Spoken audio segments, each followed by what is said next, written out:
দেশে কোটা সংস্কার আন্দোলন শুরুর পর ফেসবুক, টিকটকে কখনো শিক্ষার্থী মৃত্যুর গুজব, কখনো গণমাধ্যমের সূত্র দিয়ে চালানো হয় অপপ্রচার। দুজন ছাত্র মারা গেছে, এই অপপ্রচার শুরু করা হলো ফেসবুকে। মিস ইনফরমেশন বলে ফ্ল্যাগও দেওয়া হয়নি। গুজব, অপপ্রচার বন্ধে ফেসবুক, টিকটক সহ বিভিন্ন সামাজিক যোগাযোগ মাধ্যমকে পদক্ষেপ নিতে দফায় দফায় অনুরোধ করে সরকার। যদিও সংশ্লিষ্ট প্রতিষ্ঠানগুলো তা আমলে নেয়নি বলে অভিযোগ খোদ টেলিযোগাযোগ প্রতিমন্ত্রীর। সবশেষ বিটিআরসিতে হাজির হয়ে কারণ দর্শাতে গেল শনিবার ফেসবুক ও টিকটক কর্তৃপক্ষকে চিঠি দেওয়া হয়। ফেসবুক, ইউটিউব এবং টিকটককে চিঠি দিয়েছি।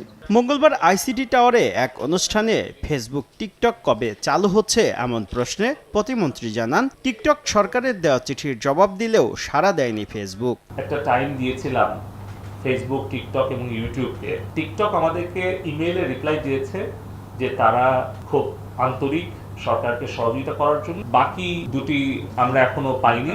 সামাজিক যোগাযোগ মাধ্যম চালাতে ভিপিএন এর ব্যবহার বেড়েছে ৫,০০০% বেশি, যা বাড়াচ্ছে সাইবার ঝুঁকি। শুধু তাই নয়, বিভিন্ন রাষ্ট্রের মদদে সাইবার হামলার জন্য টার্গেট করা হচ্ছে দেশের ব্যাংক, বিদ্যুৎ, জ্বালানি সহ গুরুত্বপূর্ণ খাতকে।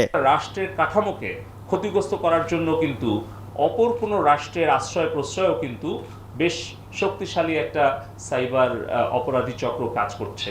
এদিকে ইন্টারনেট বন্ধের ক্ষতি পুষিয়ে নিতে ফ্রিল্যান্সারদের ক্যাশ ইনসেনটিভ দিতে বাণিজ্য মন্ত্রণালয়কে অনুরোধ করবে তথ্য প্রযুক্তি বিভাগ। শুভ খান, সময় সংবাদ, ঢাকা।